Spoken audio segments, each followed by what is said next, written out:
नमस्कार, खबर उत्तराखंड देख रहे हैं आप। मैं हूं आपके साथ विशाल कर। खबरों की शुरुआत करेंगे बड़ी खबर से। देहरादून में कांग्रेस का बड़ा प्रदर्शन आज।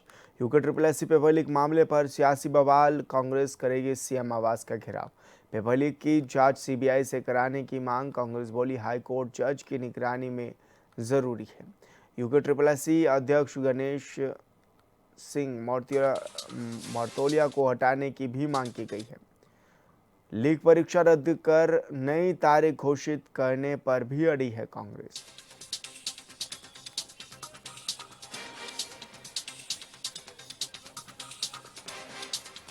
तो आपको बता दें कि ये बड़ी खबर मिल रही है देहरादून से, जहां पर कांग्रेस का बड़ा प्रदर्शन आज होने वाला है और UK triple S paper leak मामले पर सियासी बवाल ये देखने को मिलेगा। कांग्रेस सीएम आवास का घेराव भी करेगी और पेपर लीक मामले में सीबीआई से जांच कराने की मांग तो है ही। साथ ही कांग्रेस बोली कि हाईकोर्ट जज की निगरानी में यह जांच कराई जाए।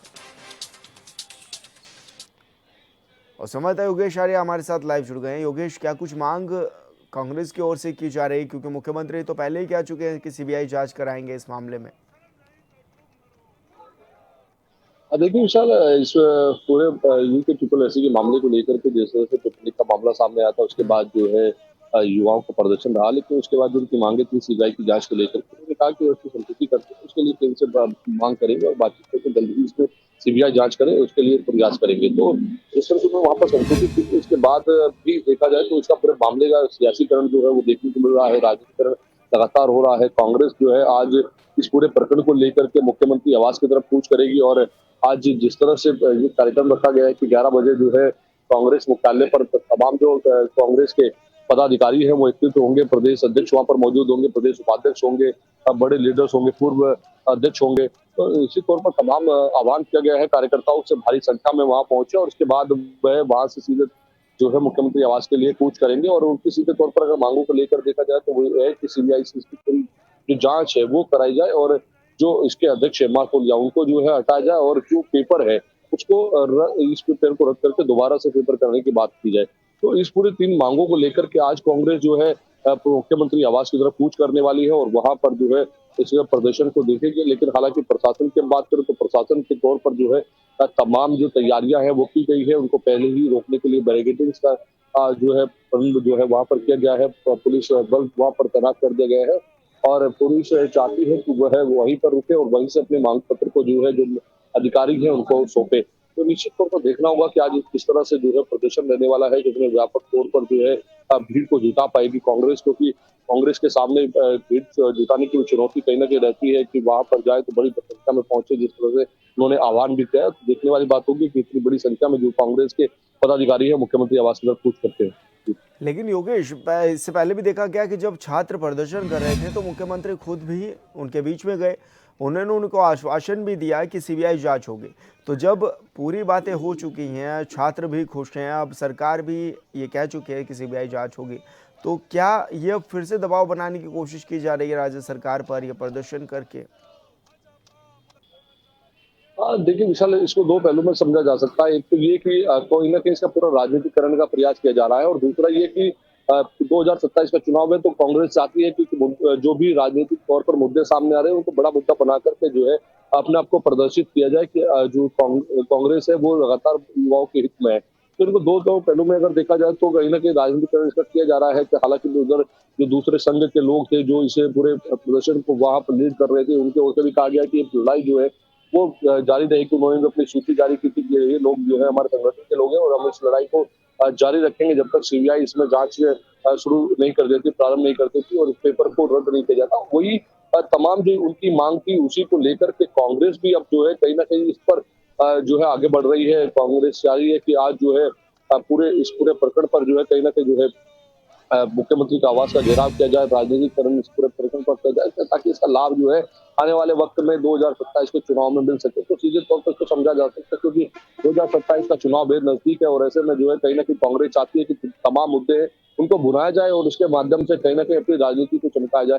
ये हो सकता है क्योंकि इसको लेकर के लगातार जो है जो तमाम तमाम मुद्दे जो सामने आ रहे हैं उन पर जो है कांग्रेस जो है कहीं ना कहीं का भूमिका निभाते हुए जो भारतीय जनता पार्टी को घेराव करने की बात करती है, कभी कार्यालय का घेराव होता है, कभी जो है मुख्यमंत्री आवास का घेराव करने की बात होती है, कभी जो है महिला अपराध को लेकर के कांग्रेस जो है कूच करती है, तो निश्चित तौर पर आज एक बड़ा कूच देखने को मिल सकता है। और इसको लेकर के जिस तरह से कहा जा रहा है कि कांग्रेस मुख्यालय से 11 बजे जो है मुख्यमंत्री आवास की तरफ कूच करेंगे, तो निश्चित तौर पर अब देखना होगा कितनी बड़ी संख्या में कांग्रेस के जो पदाधिकारी है, कार्यकर्ता है, वो वहां पर से जो घेराव है इसमें रहते हैं और प्रदर्शन कितना बड़े लेवल पर आज कांग्रेस करती है, क्योंकि आने वाले 2027 के चुनाव को लेकर के तमाम रणनीति और राजनीति के तौर पर जो है ये तमाम तैयारियां की जा रही है।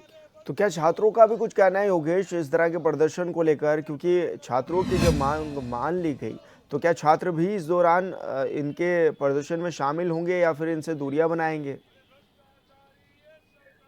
हाँ, देखिए ये कहना भी बहुत जल्दबाजी हो जाएगी विशाल कि युवाओं के अंदर की क्या चल रहा है, युवा वहाँ पर हालाँकि उस दिन जिस तरह से ये पूरे प्रकरण पर जो है कहीं न कहीं मुख्यमंत्री ने सीबीआई की संस्तुति की और उसके बाद कहा कि इनकी जाँच होगी। हालाँकि युवाओं ने कहा कि अभी सिर्फ ये आश्वासन है, इसके बाद क्या होता है ये देखने वाली बात होगी, क्योंकि उन्होंने कहा है कि इस पेपर के दोबारा कराने को लेकर भी 5 से 7 दिन का समय वहाँ माँगा गया था, सीबीआई की संस्तुति कर दी गई थी। लेकिन इस पूरे प्रकरण में छात्र कितनी भूमिका निभाते हैं, क्या कांग्रेस के साथ छात्र मौजूद रहते हैं? क्योंकि कांग्रेस के पदाधिकारी जो जब छात्रों का वहाँ जो संघर्ष चल रहा था, धरना चल रहा था, उस दौरान वहाँ पर सब लोग पहुंचे थे, चाहे वो नेता प्रतिपक्ष की बात हो, चाहे फिर वहाँ पर कांग्रेस के बड़े लीडर्स की बात हो, वहाँ वो पहुंचे थे। उन्होंने वहाँ पर बैठकर वहाँ पर उनके साथ इस धरने में शामिल हुए थे। तो वहाँ आज युवा उनके साथ शामिल होते नहीं होते, ये देखने वाली बात होगी। लेकिन फिलहाल अगर देखा जाए तो कांग्रेस इस पूरे मामले को लेकर के अब 11 बजे जो है सीधे तौर पर जो है मुख्यमंत्री आवास के घेराव के लिए कूच करेगी और उसके बाद तस्वीरें स्पष्ट हो जाएंगी कि आखिरकार कितना बड़ा ये प्रदर्शन रहने वाला है, कौन-कौन इसमें शामिल होगा और कितने युवा इसमें शामिल होते हैं। जी। जी बिल्कुल योगेश, बहुत शुक्रिया आपका तमाम जानकारी साझा करने के लिए। खबर देहरादून से है, जहां सीपीएल समूह के नए प्रोजेक्ट सीपीएल टावर का उद्घाटन मुख्य सचिव आनंद वर्धन ने किया है। इस अवसर पर उत्तराखंड वन विभाग के चीफ समीर सिन्हा, प्रमुख सचिव मुख्यमंत्री आर के सुदान, सचिव स्वास्थ्य डॉक्टर आर राजेश कुमार, रंजीत सिन्हा समेत कई गणमान्य उपस्थित भी रहे। कार्यक्रम में मुख्य अतिथि के तौर पर मुख्य सचिव ने फीता काटकर टावर का उद्घाटन भी किया है।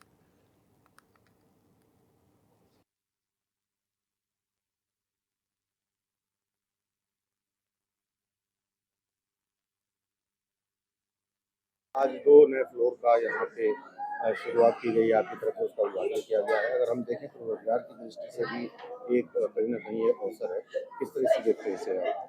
देखिए, सर्वप्रथम तो मैं उनके ग्रुप को और श्री लल्लन सिंह और इनकी पूरी टीम को आज बहुत ही शुभकामनाएं देना चाहूँगा और बधाई भी देना चाहूँगा कि इन्होंने एक ऐसी फैसिलिटी, मॉडर्न वर्किंग स्पेस इस देहरादून के प्रतिष्ठित आईटी पार्क में क्रिएट किया है, जो हमारे प्रदेश में रोजगार को और व्यवसाय को बढ़ावा देगा। और आज विजयादशमी भी है, दुर्गा पूजा है, दशहरा है, बहुत ही शुभ। देखिए, मैं ये मानता हूँ कि रोज़गार सृजन के दृष्टिगत जो सीपीएल टावर्स ने ये बीड़ा उठाया है बहुत ही काबिले तारीफ़ है। और निश्चित तौर पे जो शेयर्ड वर्किंग स्पेसेस का जो कॉन्सेप्ट है उसको ज़रूरी तौर पे उसको बढ़ावा भी मिलेगा, रोज़गार सृजन भी होगा। और जो स्किल लेबर है, जो स्किल हमारी वर्क फोर्स है, उसको भी एक बढ़ावा मिलेगा कि उनके लिए भी यहाँ पे इस टाइप के वर्किंग स्पेसेस हैं। मैं सीपीएल टावर्स के जो संस्थापक हैं ललन सिंह जी को, उनको जो है पूर्ण रूप से बधाई एवं शुभकामनाएं देना चाहूँगा। और अभी देश भर में दशहरा पर्व धूमधाम से मनाया जा गया है और नैनीताल के डीएसए मैदान में विजयदशमी के पर्व पर जुटे लगभग 30,000 लोगों ने हनुमान चालीसा का भी पाठ किया है। इसके बाद राम और रावण के युद्ध के मंचन के बाद मेघनाथ कुंभकर्ण और रावण के पुतलों का दहन भी किया गया। पुतला दहन के दौरान दर्शकों की भारी भीड़ भी जुटी रही।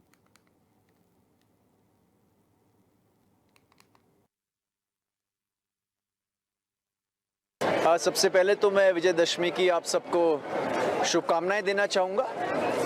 और कुमाऊं भर में जो रामलीला का ट्रेडिशन है, जो परंपरा है, बहुत रिच है, बहुत स्ट्रॉन्ग है, हम सबकी सामूहिक धरोहर है, एक तरह से राष्ट्रीय चेतना का भी एक प्रतीक है। और आज जो रावण के ऊपर विजय हुई है प्रतीकात्मक है। हमारे आसपास कई बुराइयां हैं, उनसे भी हमारी विजय होनी चाहिए। इतना भव्य रूप से जो आयोजन हुआ है, इसमें जिला प्रशासन, नगर पालिका प्रशासन का बहुत बड़ा सहयोग है और राम सेवक सभा के सभी कार्यकर्ताओं ने इसमें जो है पूरे तन मन से इसमें पूरा अपना काम किया। आज जो देख रहे हैं, जो नैनीताल की जनता उमड़ के आई है और इन सबको जो है, इन सबके सहयोग से ये कार्यक्रम हुआ और राम सेवक सभा परिवार पौड़ी स्थित सिद्ध पीठ ज्वालपा देवी मंदिर में विजयदशमी के अवसर पर भक्तों की भारी भीड़ देखने को मिली। वहीं मां ज्वालपा देवी के दर्शन कर मनौतियों को लेकर विशेष पूजा अर्चना और पाठ का आयोजन भी श्रद्धालुओं की ओर से किया गया। इसके अलावा ज्वालपा देवी शिवालय ट्रस्ट की ओर से मंदिर परिसर में विशाल भंडारे का आयोजन भी किया गया है।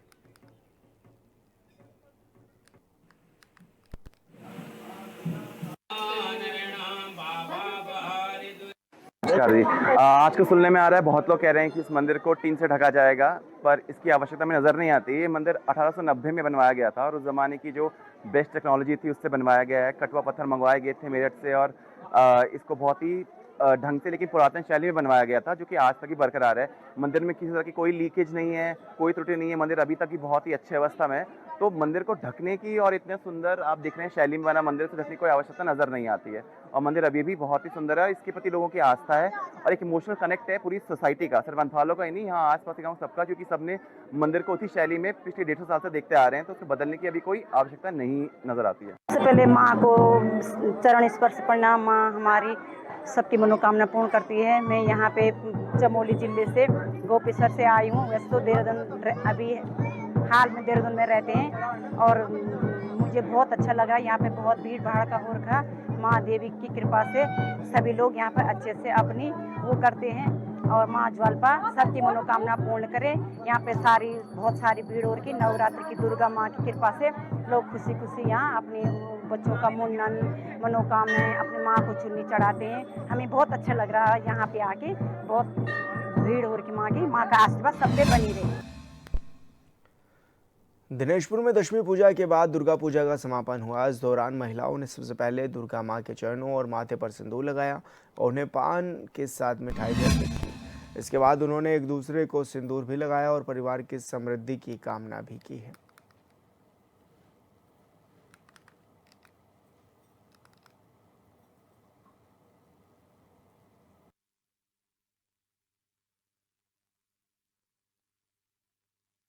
दशमी का दिन था, सब माताएं बहनें सबने मिलके सिंदूर खेला, बहुत एंजॉय किया।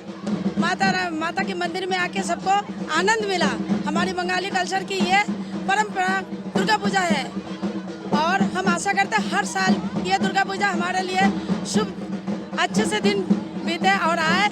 माता और सबके लिए मनोकामना, माता रानी सबका मनोकामना पूरा करे और माँ दुर्गा माँ की आशीर्वाद हम सबके। और यहाँ रुकेंगे छोटे से ब्रेक के लिए, जल्द होंगे हाजिर।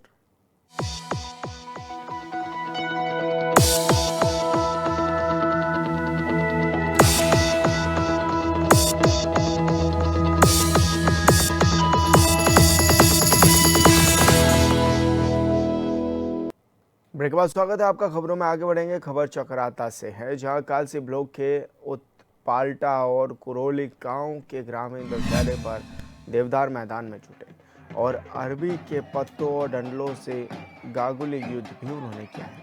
वहीं ढोल नगाड़ों की थाप पर ग्रामीणों ने गागुली के डंडल भी लहराए। बता दें कि यह परंपरा सदियों पुरानी है, जो दो बहनों की दुखद घटना की याद में निभाई जाती है और अंत में सभी ने गले मिलकर एक दूसरे को पर्व की बधाइयाँ भी दी।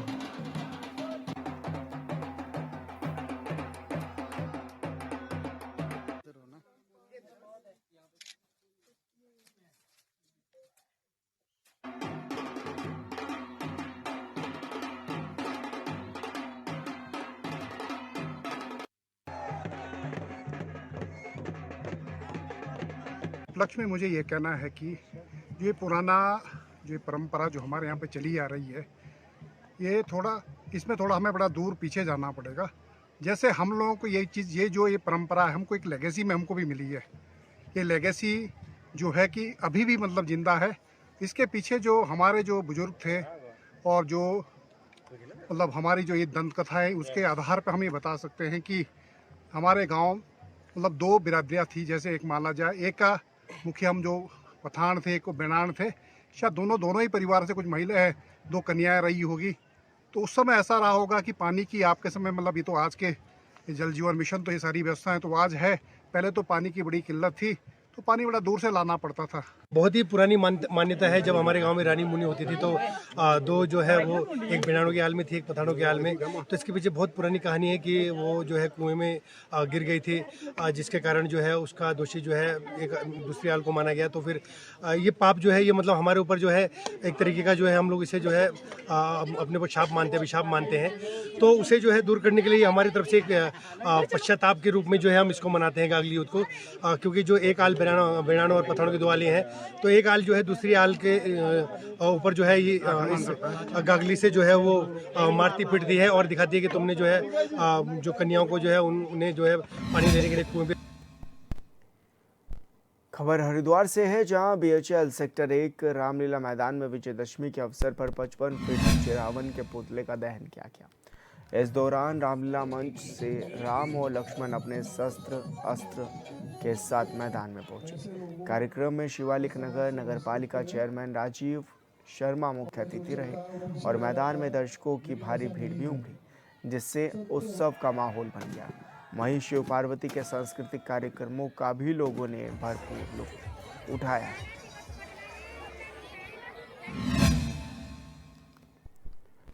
ऋषिकेश के त्रिवेणी संगम तट सहित विभिन्न स्थानों पर बुराई पर अच्छाई का पर्व दशहरा बड़ी धूमधाम के साथ मनाया गया। वहीं श्री राम की सेना और रावण के बीच युद्ध भी हुआ और रावण का वध भगवान राम ने बाण चढ़ाकर किया, जिसके बाद रावण के अहंकार का घमंड चूर हो गया। साथ ही बड़ी संख्या में देशी विदेशी पर्यटक और स्थानीय लोगों ने इस मौके पर पहुंचकर लुत्फ भी उठाया और इस पल के साक्षी भी बने।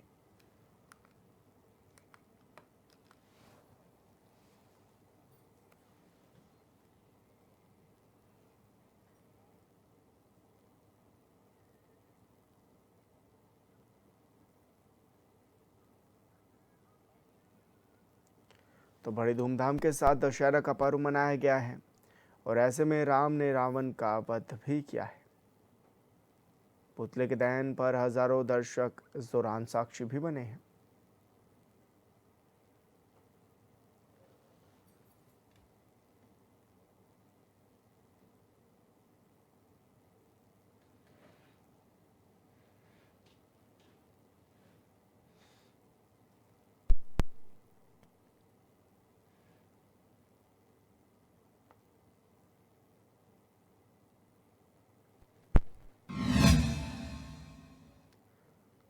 उत्तराखंड के लोक संगीत की मशहूर जोड़ी अजय दीवान ने एक बार फिर अपनी मधुर स्वर लहरियों से दर्शकों का दिल जीत लिया है।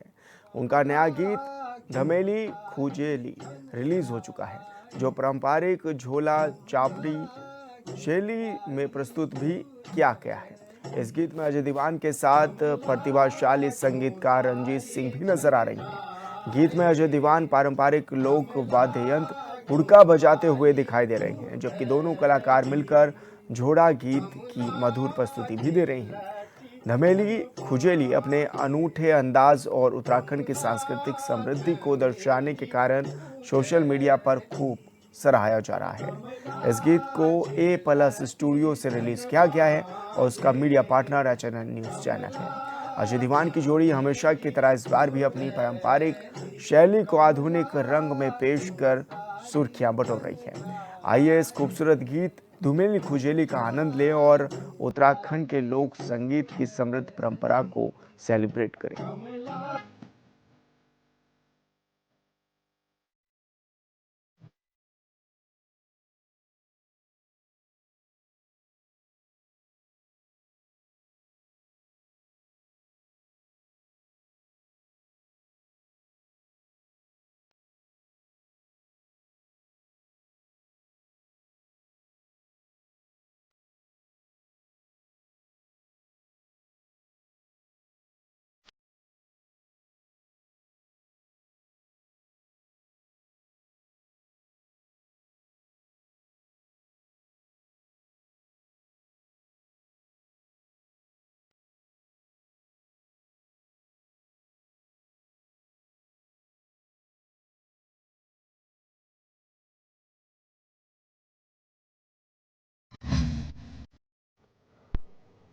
और खबर उत्तराखंड में मेरे साथ इतना ही। आप देखते रहिए आशीर्वाद 24/7। नमस्कार।